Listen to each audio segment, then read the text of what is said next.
الحمد لله والصلاة والسلام على خير خلق الله وعلى آله وصحبه ومن والاه أما بعد فأعوذ بالله من الشيطان الرجيم يرفع الله الذين آمنوا منكم والذين أوتوا العلم درجات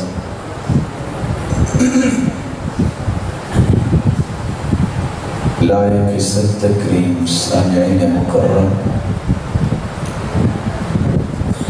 اللہ ذوالجلال کا یہ فیصلہ ہے کہ رفعت، بلندی، شان و شوکت اور مقام و مرتبہ اللہ تعالیٰ نے ان لوگوں کے لیے رکھا ہے جو ایمان کی دولت مل جانے کے بعد علمی درجات طے کرتے ہیں۔ خوش نصیب اور بختور ہیں وہ والدین جن کی اولادوں نے یہ علمی درجات طے کیے۔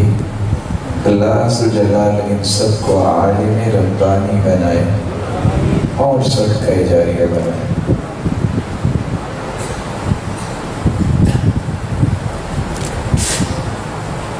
میں اور آپ زندگی کے اس مختصر سفر میں کون سے اعمال کریں جس سے رفعت اور بلندی مجھے اور آپ کو نصیب ہو جائے، اور میں کون سے اعمال سے بچ جاؤں جس سے میں اور آپ کہیں اللہ ذوالجلال کی ناراضگی کے حقدار نہ بن جائیں۔ میں اس مختصر سے وقت میں صرف 3 گزارشیں آپ کے سامنے رکھنا چاہوں گا۔ سب سے پہلی گزارش، علم کیوں سیکھا جاتا ہے، اور دوسری گزارش، عمل اللہ کے ہاں کون سا قبول ہوتا ہے،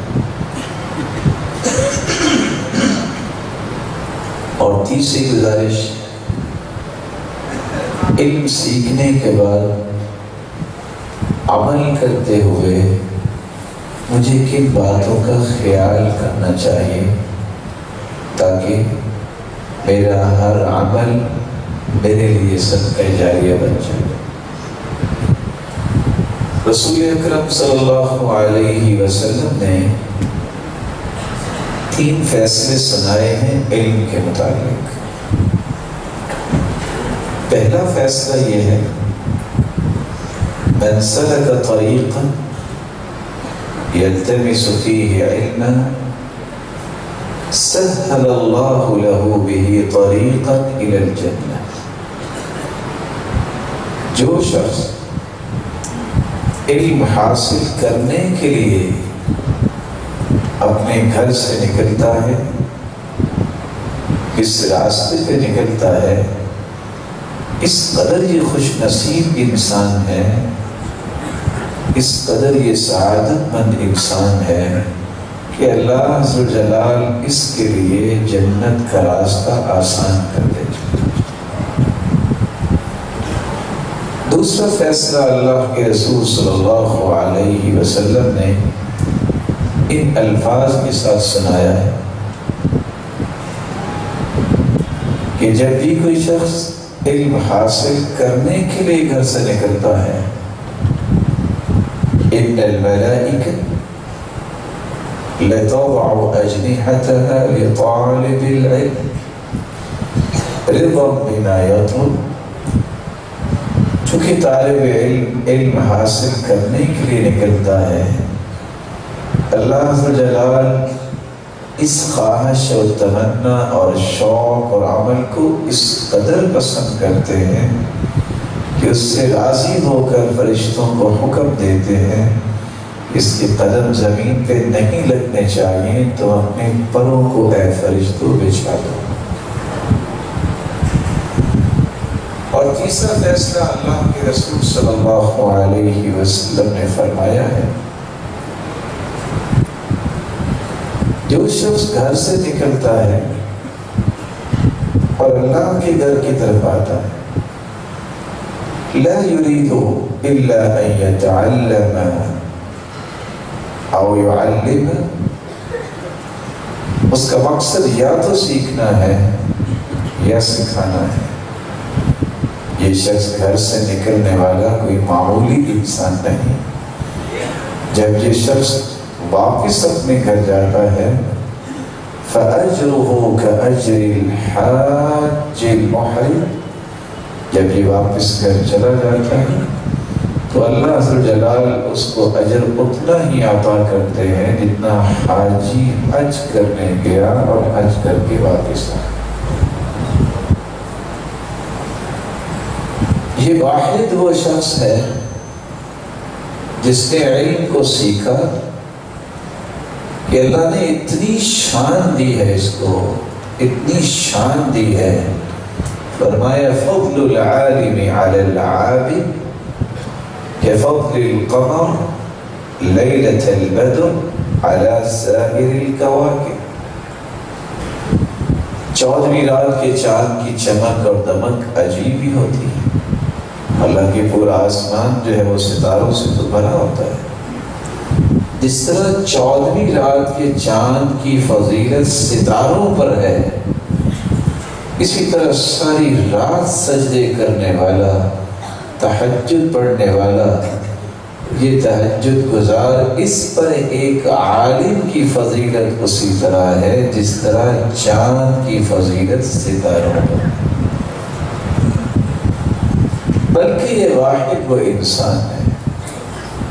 رسول اکرم صلی اللہ علیہ وسلم نے کس قدر عظیم سٹیٹمنٹ دی ہے، ان العلماء ورثۃ الانبیاء، علماء تو انبیاء کے وارث ہوتے ہیں، وَإِنَّ الْأَنْبِيَاءَ لَمْ يُوَرِّثُوا دِينَارًا وَلَا دِرْهَمًا، انبیاء کو درہم و دینار نہیں چھوڑ کے جاتے، انما ورثوا العلم، انبیاء تو علم بطور وراثت چھوڑ کے گئے۔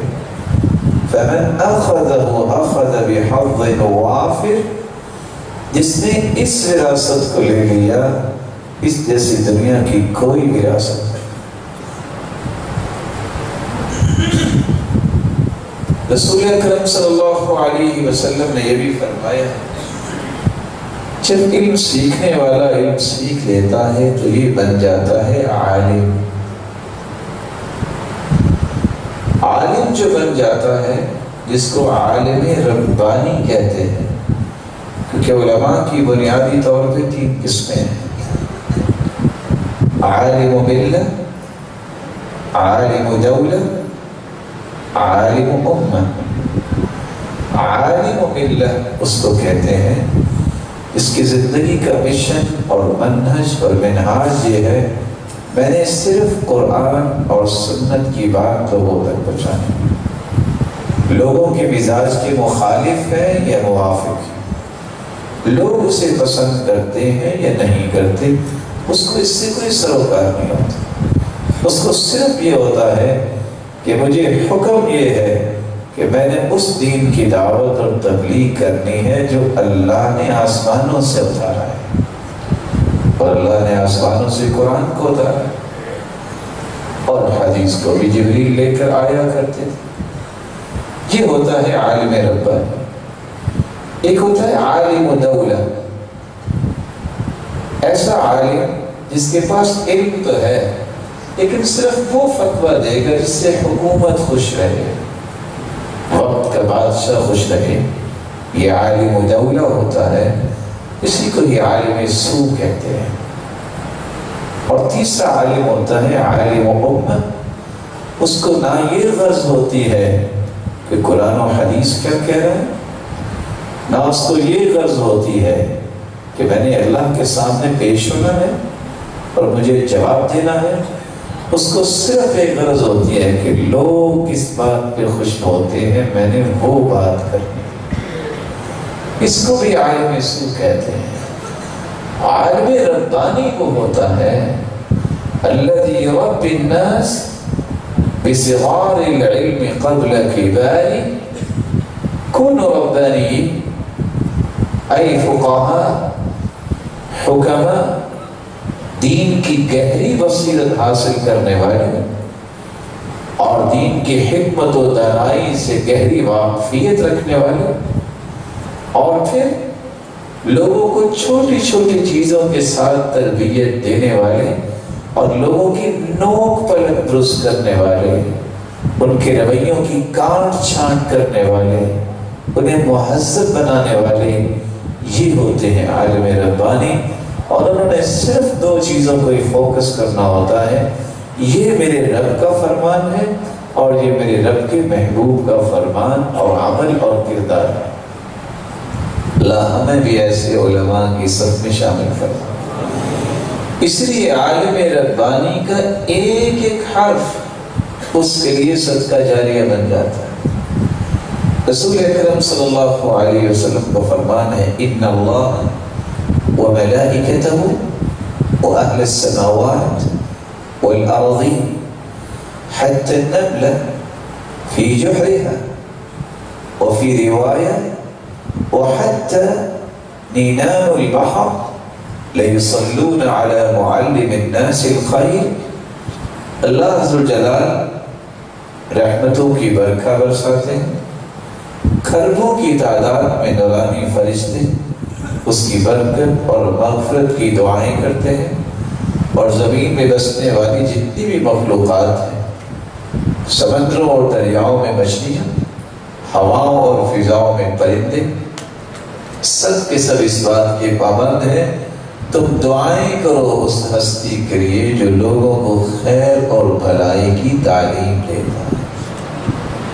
خوش نصیب ہیں وہ لوگ جن کو اللہ نے یہ صلاحیت دے دی، اور لوگوں کو خیر و بھلائی کا پیغام پہنچاتے ہیں۔ لیکن یہ عالم ربانی یہ سارے ثمرات اس وقت تک اپنے دامن میں سمیٹ نہیں سکتا جب تک علم حاصل کرتے وقت، علم کو پھیلاتے وقت، علم کو پیش کرتے وقت ایک بنیادی نقطہ سامنے نہیں رکھتا کہ وہ یہ علم سیکھے بھی تو اللہ کی رضا کے لیے، علم سکھائے بھی تو اللہ کی رضا کے لیے، اس کو دنیا کے کونے کونے تک پہنچائے بھی تو اللہ کی رضا کے لیے۔ اس لیے سلف کہا کرتے تھے کہ ہم بسا اوقات ذکر اور دعا اس لیے کرتے ہیں کہ اس سے میں ٹھیک ہو جاؤں گا، اس سے میرا یہ نفع ہو جائے گا۔ ٹھیک ہے، قرآن اور حدیث پڑھنا چاہیے، لیکن کاش کہ اس لیے پڑھا جائے کہ میرا رب راضی ہو جائے۔ جب رب راضی ہو جائے گا تو وہ راضی کر کے بھی دکھائے گا۔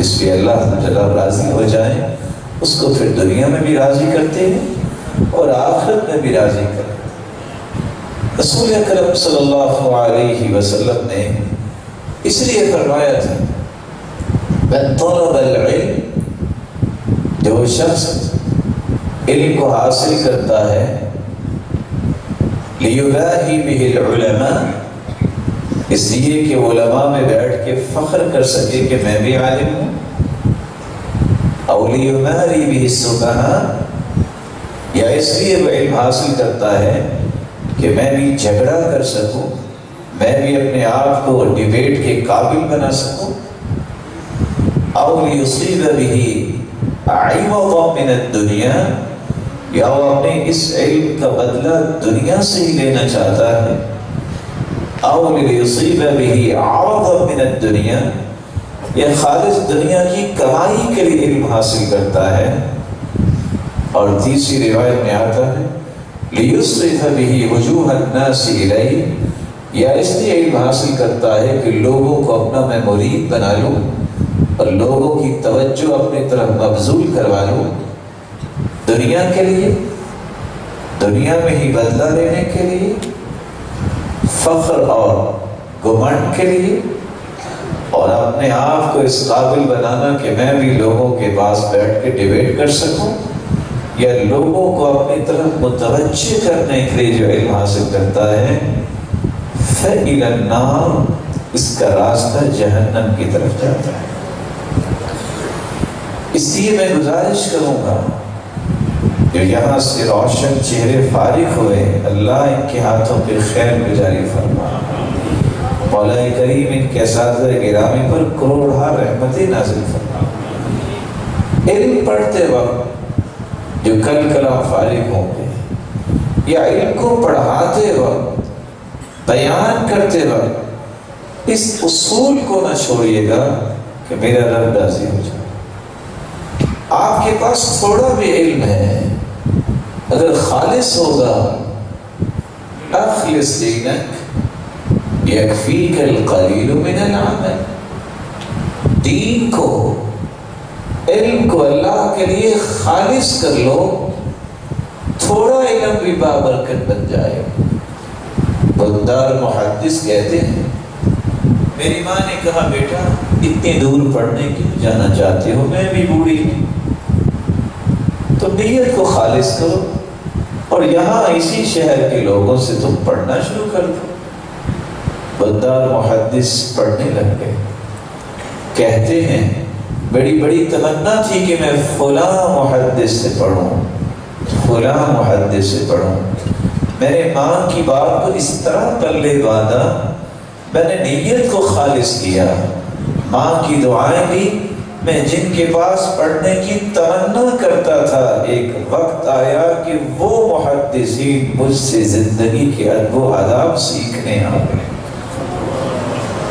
اخلص دینک یکفیک القلیل من العمل، تھوڑا بھی علم ہوگا، تھوڑا بھی عمل ہوگا، اگر خالص ہوگا اللہ کی رضا کے لیے بہت بابرکت ہوگا۔ اللہ عز و جلال کی اخلاص والا علم اور عمل ہمیں نصیب فرمائے۔ میمون بن مہران کہا کرتے تھے اعمالنا قلیلہ فاخلصوا هذه الاعمال، ہم تو عمل زیادہ کرتے بھی نہیں ہیں، کرتے بھی تھوڑے سے اعمال ہیں، چلو جو تھوڑے اعمال کرتے ہیں ان کو تو خالص کر لو۔ عمل ہوتا بھی وہ قبول ہے جو اللہ کی رضا کے لیے کیا جائے۔ ان اللہ لا يقبل من العمل الا ما كان له خالصا وابتغي به وجهه، اللہ عز و جلال کے ہاں شرف قبولیت حاصل کرتا ہے تو وہ عمل جو خالص اس کی رضا کے لیے کیا جاتا ہے۔ آپ صلی اللہ علیہ وسلم نے یہ کب فرمایا؟ غور کرنے والی بات ہے۔ ایک شخص آگے سوال کرتا ہے یا رسول اللہ صلی اللہ علیہ وسلم ارأیت الرجل یغزو یلتمس الاجر والذکر، کیا خیال ہے آپ کا اس شخص کے بارے میں جو میدان کارزار میں تو اترتا ہے شجاعت اور بہادری کے ساتھ، لیکن اجر بھی وہ چاہتا ہے، ساتھ یہ بھی چاہتا ہے کہ میرا تذکرہ بھی ہو، شہرت بھی ہو۔ میں لہو اللہ کے پیارے پیغمبر سے کیا ملے گا؟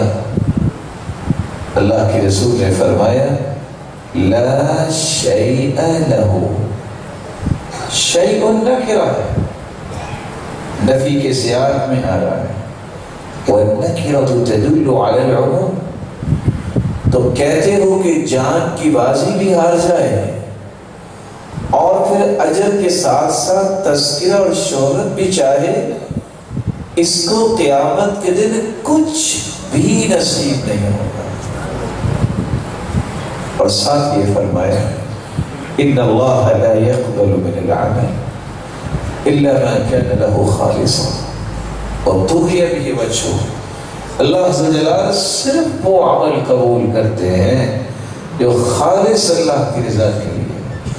اس لیے میں آپ کی خدمت میں گزارش کروں گا، دو چھوٹی چھوٹی دعائیں کبھی نہ بھولیں۔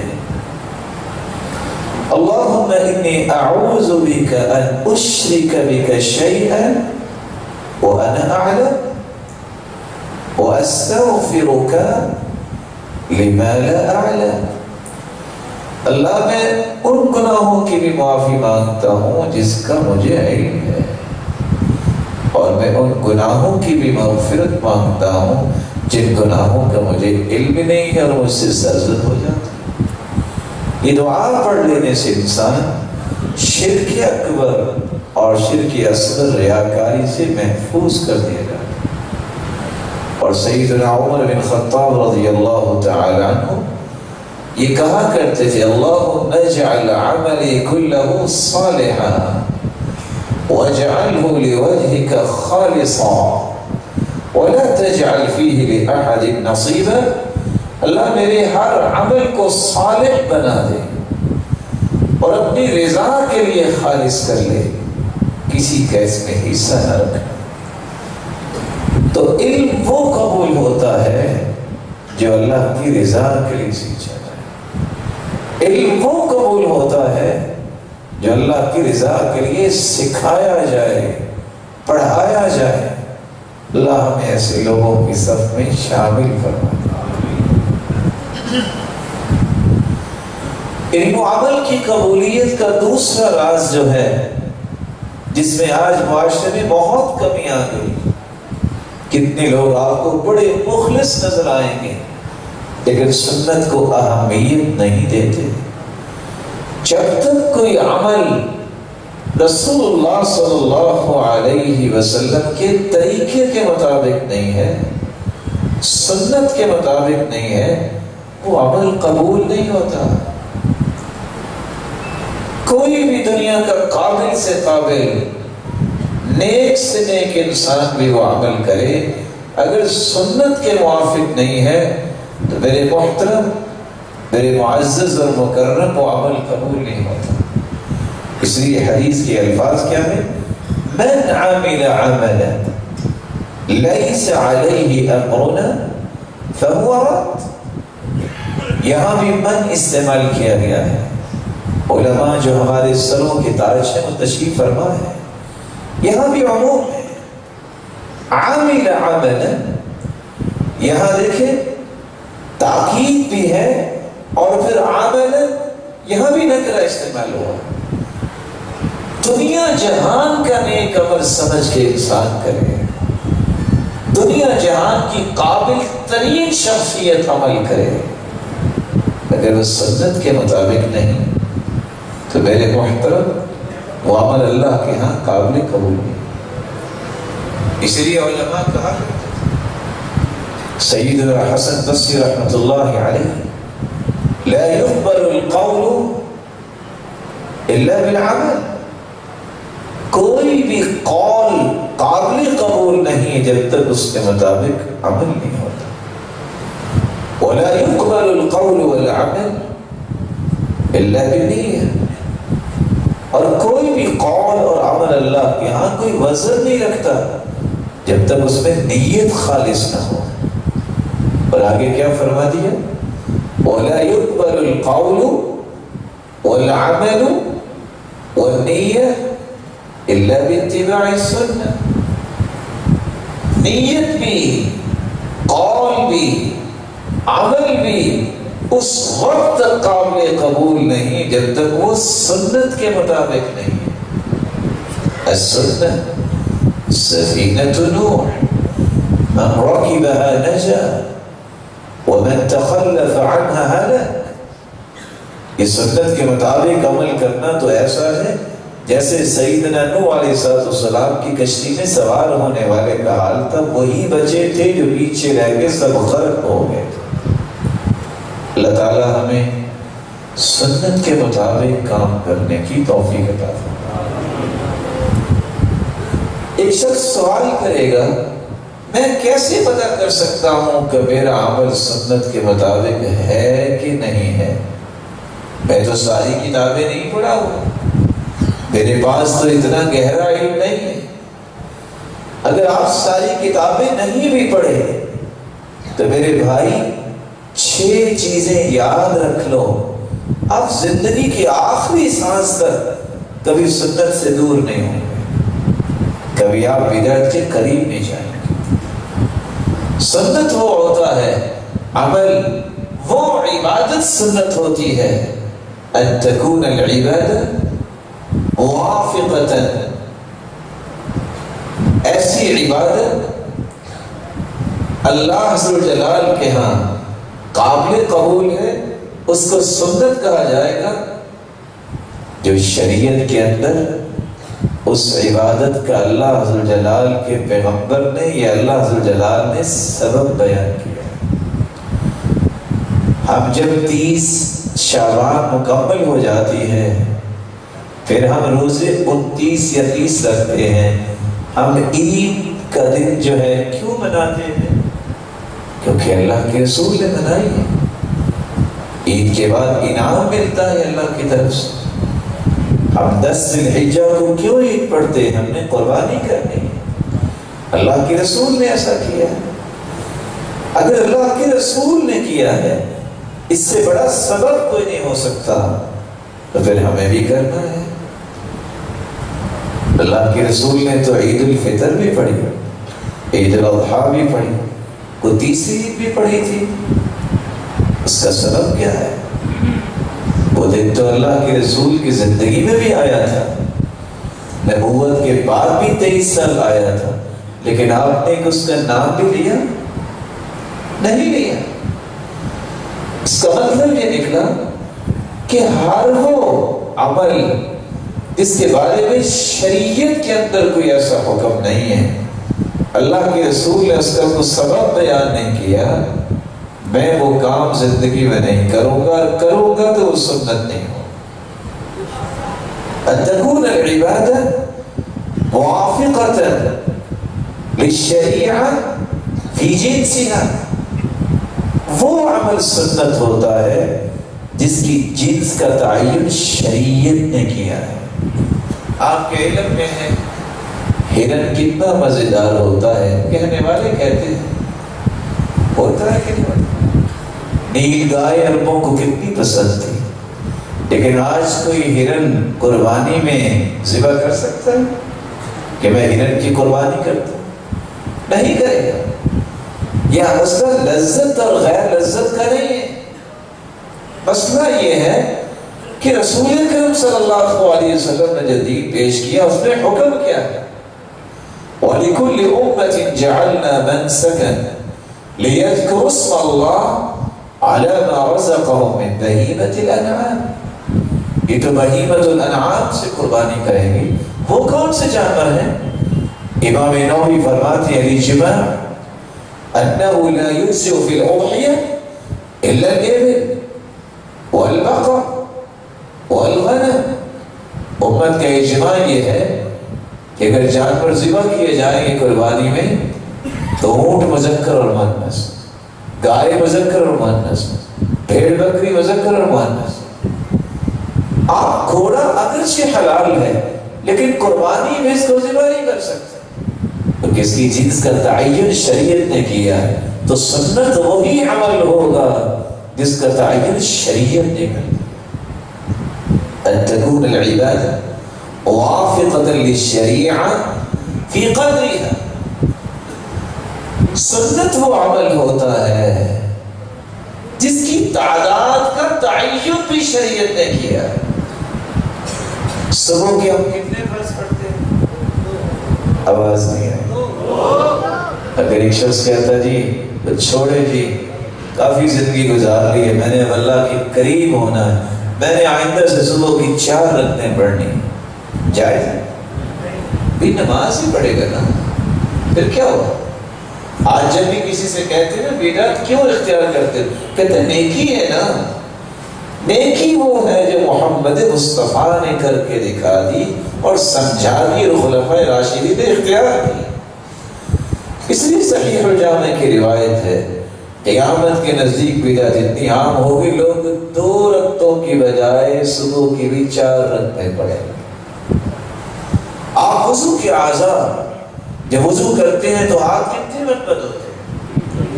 آپ 3 مرتبہ بھی دھو سکتے ہیں، 2 مرتبہ بھی دھو سکتے ہیں، اور صحیح بخاری میں امام بخاری لے کے آئے ہیں آپ 1 مرتبہ بھی دھو سکتے ہیں۔ لیکن ایک شخص کہنے کہ میں نے تو 10 مرتبہ بازو کو دھونا ہے، ٹھیک ہے، یہ وضو ہی کر رہا ہے. اس کی تعداد کا تعین شریعت نے کیا ہے، 1 2 3. اگر کوئی زیادہ کرے گا فقد اعتدى، زیادتی کرے گا،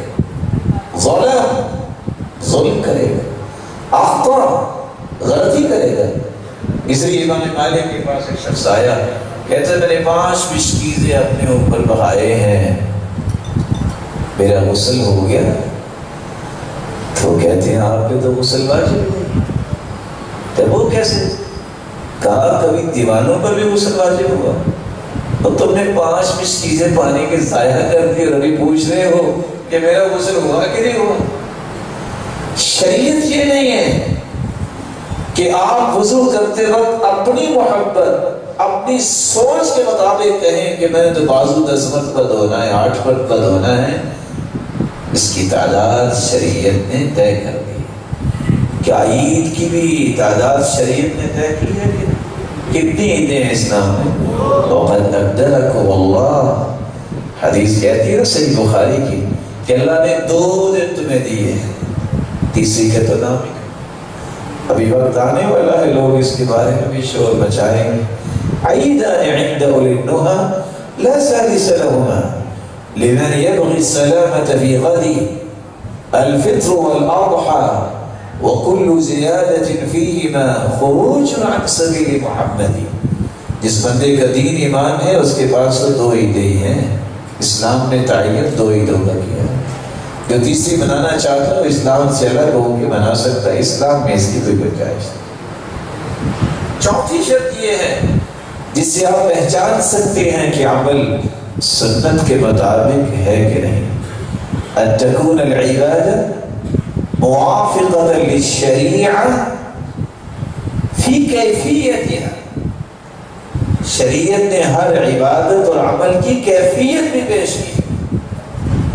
حدیث میں آتا ہے کہ اللہ کے رسول جب نماز سے بھی کھڑے ہوتے تو ہاتھ کہاں تک لے جاتا تھا؟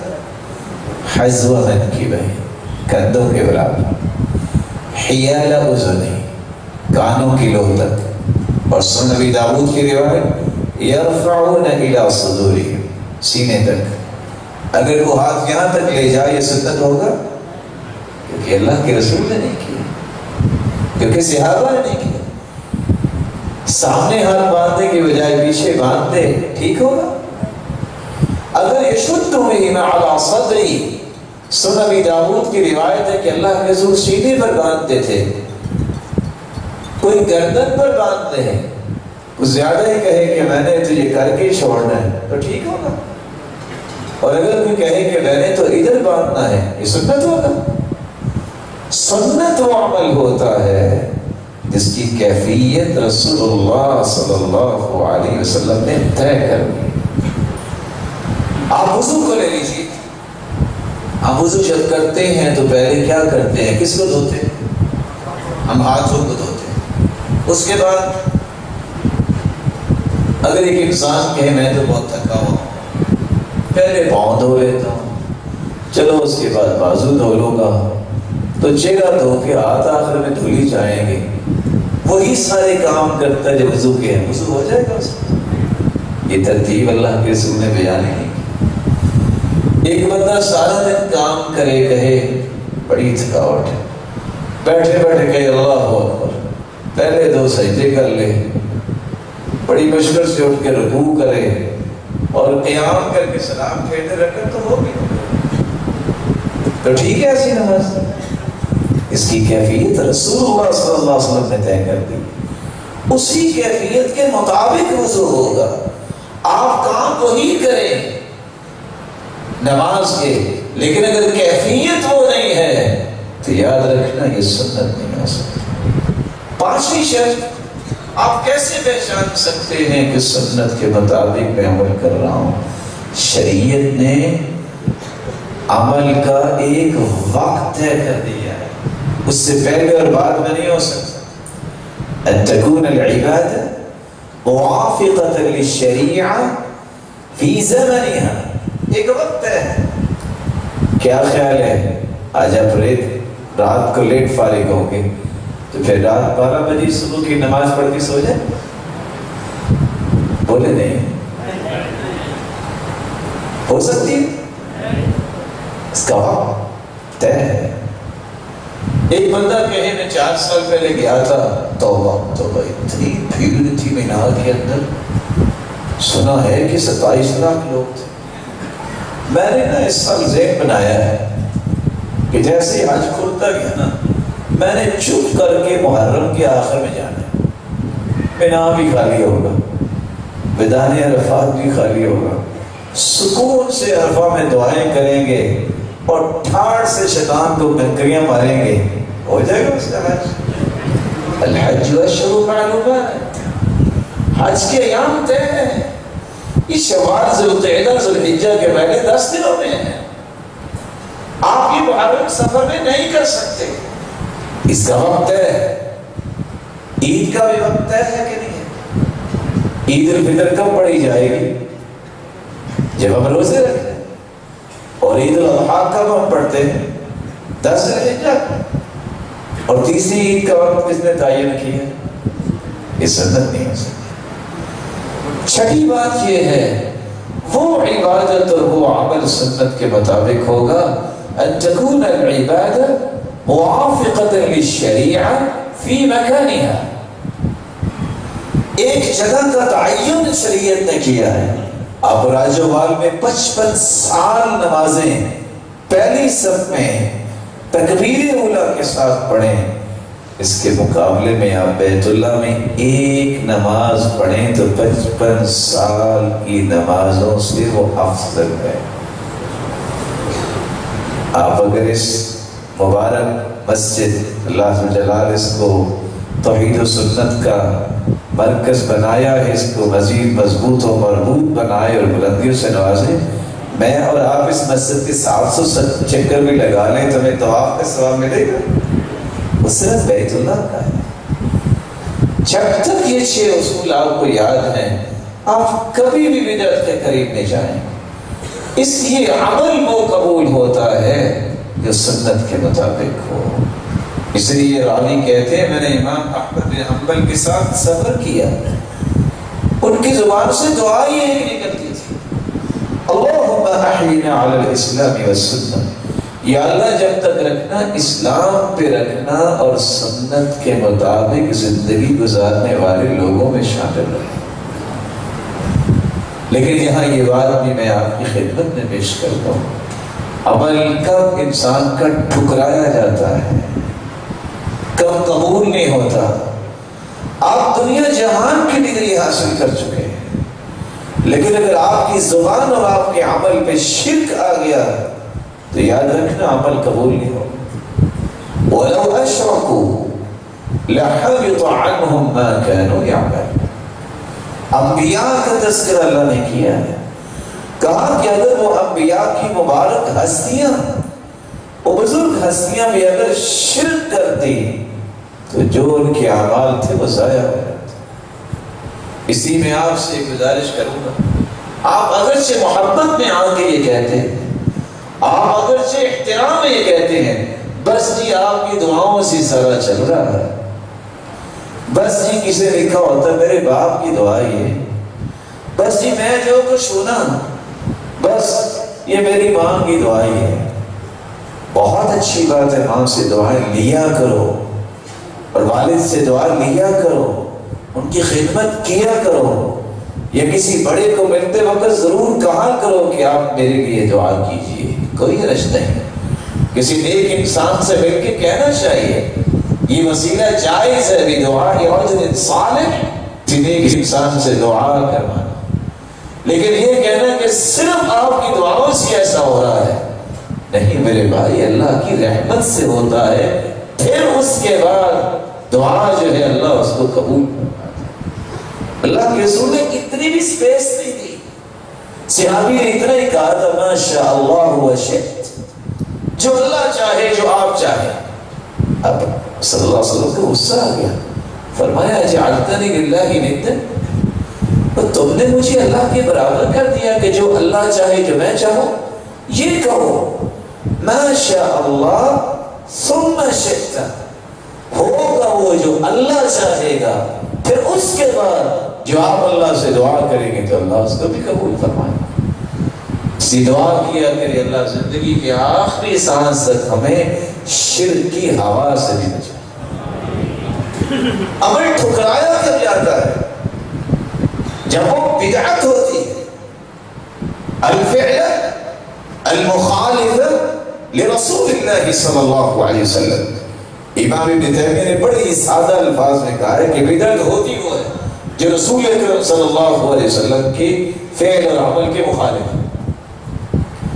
تعجب کی بات ہے رسول اکرم صلی اللہ علیہ وسلم نے کتنی بڑی بات کہی ہے، ان اللہ حجب التوبہ عن كل صاحب بدعہ حتی یدع بدعتا۔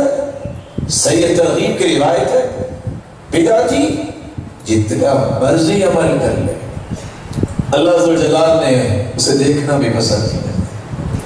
اللہ عز و جلال نے اس کی توبہ کو روک لیا۔ اور سیدنا حسن بصری تو کہا کرتے تھے لا يقبل الله صاحب بدعة صوما ولا صلاة ولا حجا ولا عمرة حتى يدع۔ بدعتی کا نہ حج قبول ہے، نہ روزہ قبول ہے، نہ نماز قبول ہے، نہ عمرہ قبول ہے، جب تک بدعت کو چھوڑ نہیں دے۔ اس لیے اللہ سے دعا کیا کرے اللہ ہمیں بدعت سے محفوظ کرنا۔ سلف کہا کرتے تھے انسان جتنا بدعت میں آگے چلا جاتا ہے اتنا وہ اللہ سے دور ہو جاتا ہے۔ اور اس کی ادنا سی نشانی جو ہے محدثین نے بیان کی ہے، بدعتی کی نشانی یہ ہے کہ اس کے دل میں حدیث کا بڑا بغض ہو۔ آپ اس کے سامنے حدیث پیش کریں، ارے چھوڑو میں نہیں مانتا ایسے ہو۔ اور اہل الحدیث جو حدیث والے ہیں ان کے بارے میں بھی اس کا بغض ہوگا۔ اللہ عز و جلال ہمیں محفوظ فرمائے۔ قرآن نے اس لیے راز بیان کیا ہے یا ایھا الذین آمنوا لا ترفعوا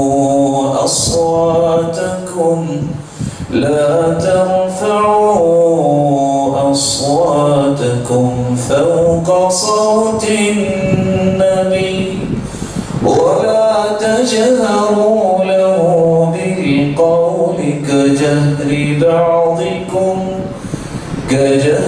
بعضكم لبعض أن تحبط أعمالكم وأنتم لا تشعرون۔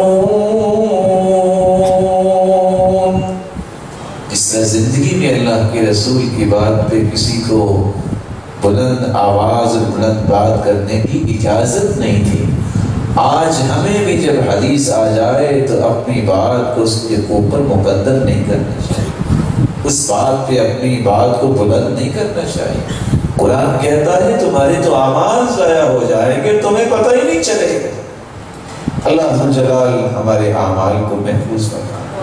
تو شرک سے بچیے گا۔ لفظ دیکھیے کتنے بڑے ہیں، وَإِن قُطِعْتَ أَوْ حُرِّقْتَ، تمہارے ٹکڑے کر دیے جائیں، تمہیں آگ سے جلا دیا جائے، کبھی شرک نہ کر، توحید میں کمپرومائز نہ کرنا۔ یہ چھوٹی بات ہے انسان کے ٹکڑے ہو جائیں، اتنی بڑی بات، اور سنت سے ہٹ کے کوئی کام نہ کرنا۔ میں صرف دو باتیں پیش کر کے بات مکمل کرنا چاہوں۔ ہوتا یہ ہے انسان جب پڑھ لکھ بھی جاتا ہے تو زندگی میں مصیبتیں بھی آتی ہیں، خوشیاں بھی آتی ہیں، زندگی کا حصہ ہے۔ ساری زندگی تو صحت نہیں رہتی اور ساری زندگی بیماری بھی نہیں رہتی۔ آخر رات کے بعد دن تو آتا ہے اور دن کے بعد رات کا اندھیرا بھی آتا ہے۔ جتنی گھٹائیں نظر آتی ہیں، جتنے گہرے بادل ہوں، وہاں بارش بھی پھر خوب برستی ہے۔ اس لیے اس کو زندگی کا حصہ سمجھیں۔ کبھی اپنے ایمان کا سودا نہ کریں۔ اولاد نہیں ملی، جنوں کی شکایت ہو گئی، کوئی مسئلہ بن گیا، کسی نجومی کے پاس چلے جاتے ہیں، کسی کاہن کے پاس چلے جاتے ہیں، کوئی بنگالی بابے کے پاس چلا جاتا ہے۔ تمہارے پاس قرآن ہے، بچھو کا ڈسا ہوا سورۃ الفاتحہ پڑھ کے دم کرنے والے صحابی نے کیا، اگر وہ کیسا بھی تھا انسان، لیکن سورۃ الفاتحہ تو اس میں بھی اثر کر گئی، بچھو کا ڈسا ہوا اس طرح ٹھیک ہو گیا کہ انما نشط من عقال، گرا باندھی تھی جیسے کھل گئی، ہاتھ پاؤں بندے ہوئے ہیں، دیوانہ انسان ہے، سورۃ الفاتحہ پڑھ کے دم کیا بندہ ٹھیک ہو گیا۔ اس لیے یاد رکھیے یہ اللہ کے فیصلے ہیں۔ ان اللہ اذا احب عبدا ابتلا، اللہ جب کسی کو پسند کرتے ہیں تو اس پہ آزمائش ڈالتے ہیں۔ سبب کیا ہے؟ ان الرجل لا يكون له عند الله منزلہ فما يبلغها العمل، اللہ نے ایک مرتبہ انسان کا طے کر دیا ہے جنت میں، اس کا عمل وہاں تک اس کا سپورٹ نہیں کر رہا۔ فما يزال الله يبتليه بما يكره حتى يبلغه إياه، معمولی پھر تکلیفوں کے ذریعے اللہ اپنے بندے کو اس بلند درجوں تک پہنچا دے۔ اس لیے زندگی میں کبھی کسی کاہن کے پاس نہ جائے، نجومی کے پاس نہ جائے، یہ بنگالی بابے، یہ جادوگر، کیونکہ حدیث کے الفاظ ہیں من اتى عرافا فسأله عن شيء لم تقبل له صلاة 40 ليلة، جو کسی پامس کے پاس کہ دیکھیے ذرا میرا ہاتھ کیسا ہے، کسی کاہن کے پاس، نجومی کے پاس جاتا ہے، صرف پوچھ لیتا ہے، 40 دن تک اس کی عبادت قبول نہیں ہوتی۔